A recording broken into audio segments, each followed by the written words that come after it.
Hello guys, good evening. আমরা আবার সবাই মিলে এই জায়গাটা তো সবাই চিনতেই পেরেছো, আমার প্রতিটা ব্লগে আছে, কেন কি এখানে আমাদের ঘর। তো আমি এই জায়গাটা অল্প দেখিয়ে দিই তোমাদেরকে। এই জায়গাটা আমার খুব ভালো লাগে। আমরা আবার কোথায় যাচ্ছি?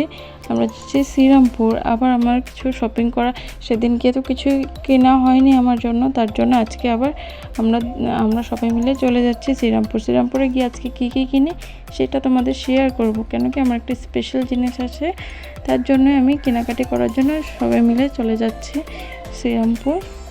আমি আর সোনা এখানে বসছিলাম, আর বাকি সবাই অন্য জায়গাতে ছিল। শ্রীরামপুর চলে এসেছি। শ্রীরামপুরের বাজারটা দেখো, আগের ব্লগেও দেখিয়েছিলাম, আবার দেখাচ্ছি তোমাদেরকে। আমার শ্রীরামপুর যেতে খুব ভালো লাগে। ওইখানে গেলে, আমি কলকাতা গেলে শ্রীরামপুর যাই। তোমরাও সবাই যাও নাকি সেটা কমেন্ট করে বলবে। এখানে খুব সুন্দর সুন্দর জিনিস পাওয়া যায়, দামগুলো অনেক ভালো, ঠিকঠাকই আছে। এই যে আমার জন্য কেনাকাটি করছিলাম এখান থেকে। এখানে এতটা আমার পছন্দ হয়নি, তার জন্য একটাই শার্ট কিনেছি, আরও অন্যখান থেকে কিনেছি।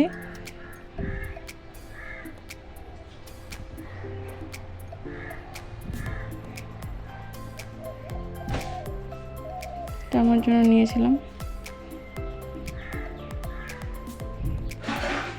মেশোর জন্য জুতো কিনেছে, তার ফাঁকে আমিও আরও কিছু শপিং করে নিয়েছি। এই শপটাতে গিয়েছিলাম এখান থেকে।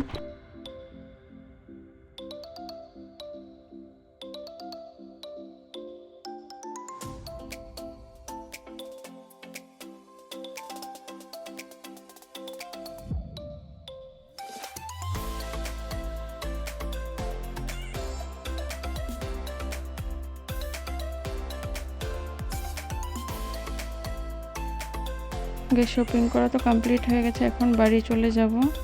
বাড়ি যাওয়ার আগে মিষ্টি নিয়ে নিচ্ছি, আর আমি বাড়িতে গিয়ে কী কী বানাবো সেটাও তোমাদেরকে বলবো। ডাল, পাপড় ভাজি, বেগুন ভাজি, ভাত সব বানিয়েছিলাম।